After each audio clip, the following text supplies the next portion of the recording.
You know what it is, Superstar J VIP Saturdays. We got the king in the building, man. What's going on?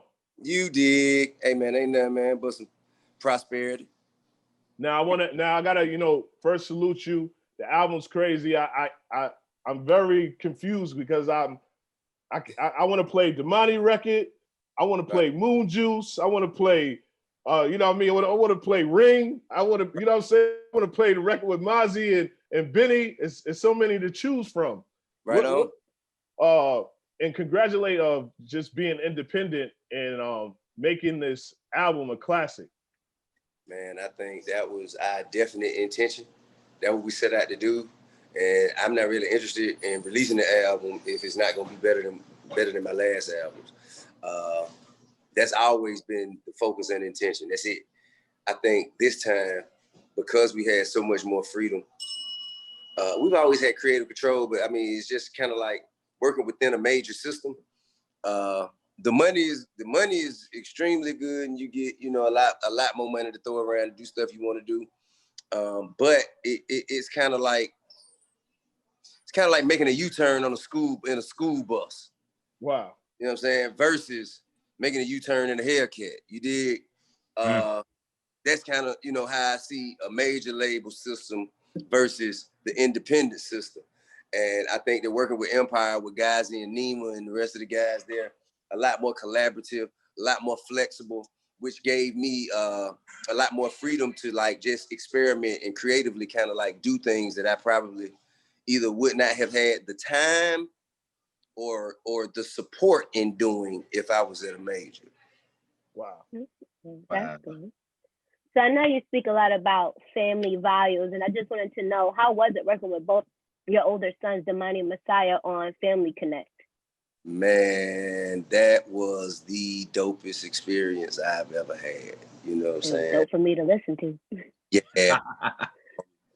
That was the dopest experience I've ever had. Like a lot of times, man, when I do interviews, a lot of people ask me like, yo, what's your favorite song? What's your favorite album?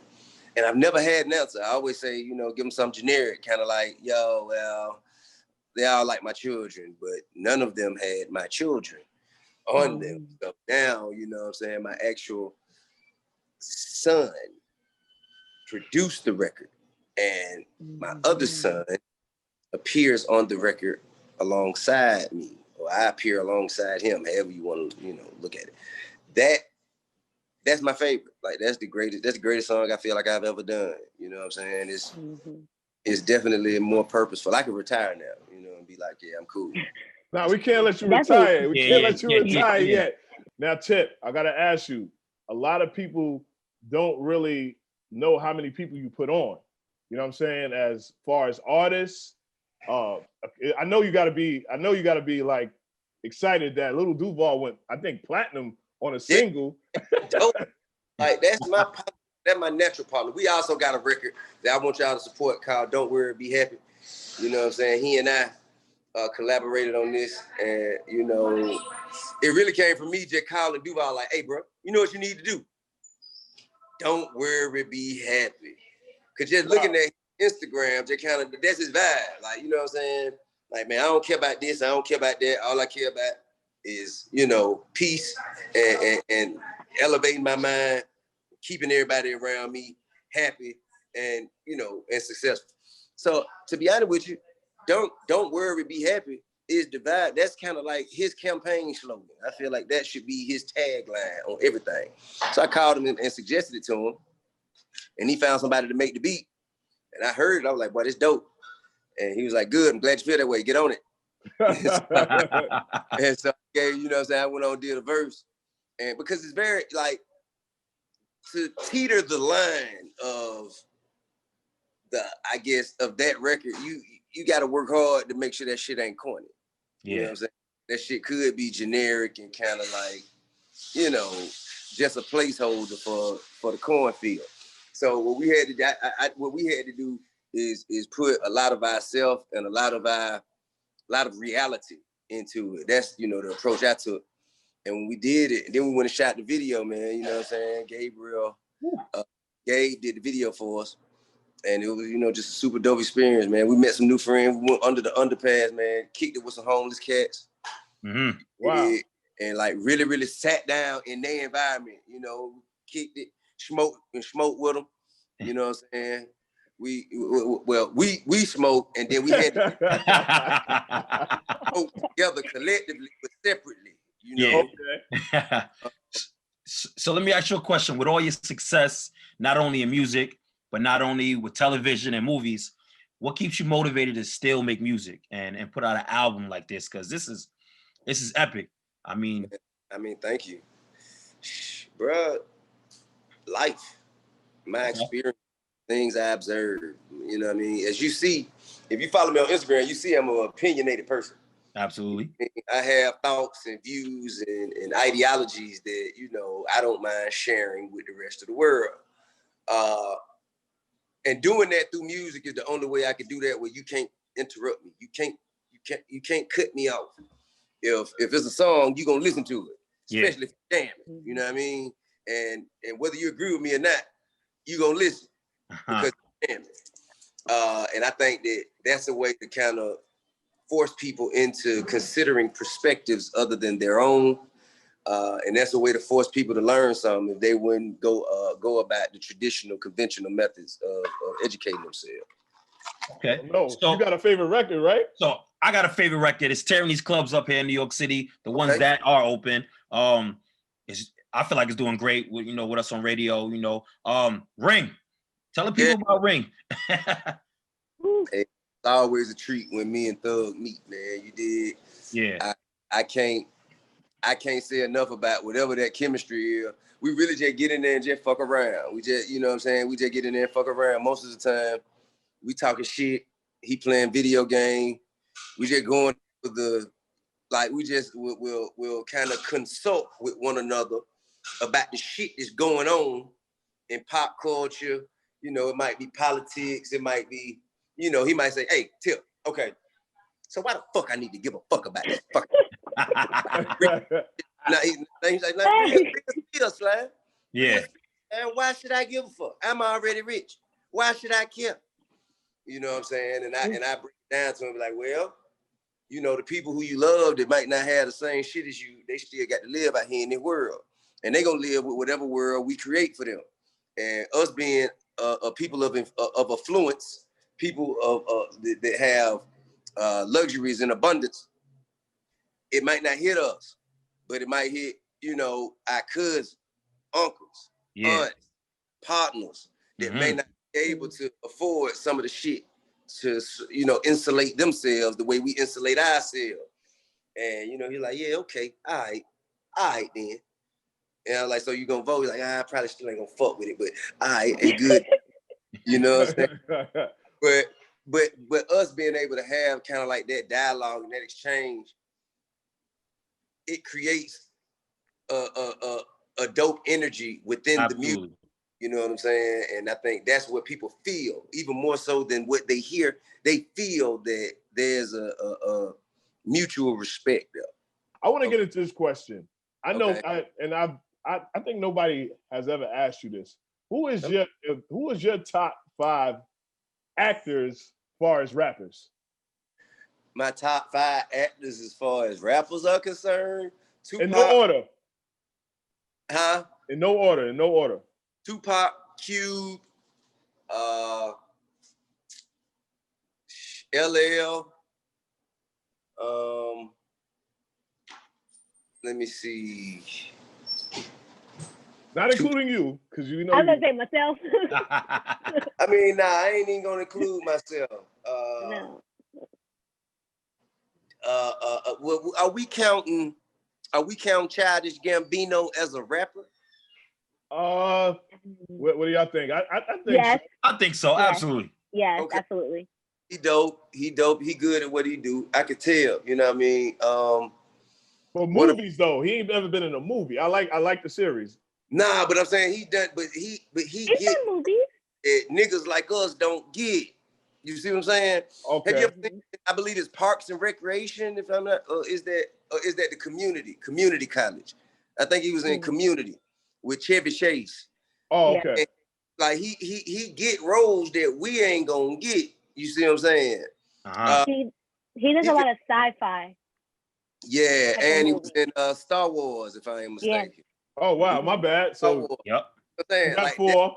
kind of shit that he gonna open the door for motherfuckers like us to do that one day. That's some shit that we've been kind of like kept out of and kept away from. Will Smith, That's that's my five. five. So Pop, Q, LL, Will Smith, And Childish Gambino. You Childish said. Gambino. Childish Gambino, but nah, I can't forget Snoop Dogg though. Snoop, Yeah. A phenomenal. ringer. Yeah. Yeah, I mean, all right, cool. So those are my picks. Damn, you didn't say I Queen like that. Latifah, man. Damn, Queen Latifah, damn sure didn't. But let's give her Childish Gambino spot. All right. I'll take that. Yeah. So with the change of the music industry and you being independent, how has your business changed with like streaming and this generation of how the industry is, man? How has that changed your mindset, and how have you learned? What have you learned? And what advice can you give to the next generation? Just people coming up in this industry. Well, to me, it's bypassed any form of needing acceptance or validation from somebody else. We've gotten rid of gatekeepers. You know what I mean? If somebody tell you, nah, you ain't good enough, you're like, oh, okay, let's see what the world got to say. And then you just go ahead, upload it on YouTube, and you do your own thing, generate your own revenue, and create your own path. And you are the master of your own destiny that way. Yeah. And it's also monetized items that were used primarily just for marketing before, like lyric videos or videos, period. Videos, period. We used to put hundreds of thousands of dollars into videos just as commercials. We didn't receive a dime for how many times this video was played, because there was no platform that created that, that ability to track. Okay. So, of course you got that. And also, even we never really got, I ain't gonna say never, but it wasn't a direct connection between how many times your song played on the radio to how much you receive. Of course, you got publishing, you got mechanicals and all that kind of stuff. But now with streaming, with platforms like YouTube, Spotify, Apple Music, Tidal, even Amazon, SoundCloud, Pandora, you know what I'm saying? Those now, every time your record spin, is cash for that. Yeah. You dig what I'm saying? So, and you don't have to be signed to no record label to receive it. Absolutely. Yeah. So, and I think that has been beautiful for the business now. Not to say it does not have its negative drawbacks, because there's a lot of bullshit slipping through the cracks now. Talk about it. And it's a lot of what do they call it? But it's just heavily concentrated. You know what I'm saying? Saturation. There we go. Okay. Yeah, that's the word. It's a lot of saturation to where 60,000 songs a day come out. Wow. 60,000 songs a day. You've been doing your research, King. So as a consumer or as a fan or as an enthusiast, how can I sort through 60,000 to find that one that is for me? So it's a bunch of other motherfucking records that's in the way, 59,999 records in the way. This is probably making it a little more difficult for the consumer to find. You know what I mean? That is the negative drawback to it, but and everybody rap. Well, man, Charlie, I know you got one question, because I know King, he got stuff to do.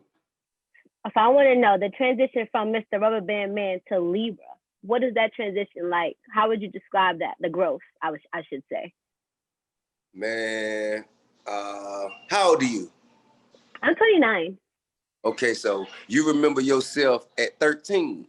Yes, I was just telling my niece this. Do you remember how many things that you thought you knew, but it wasn't until you turn 20 something that you realize how much you did not know. 13, yeah. that was the smartest you'd ever been.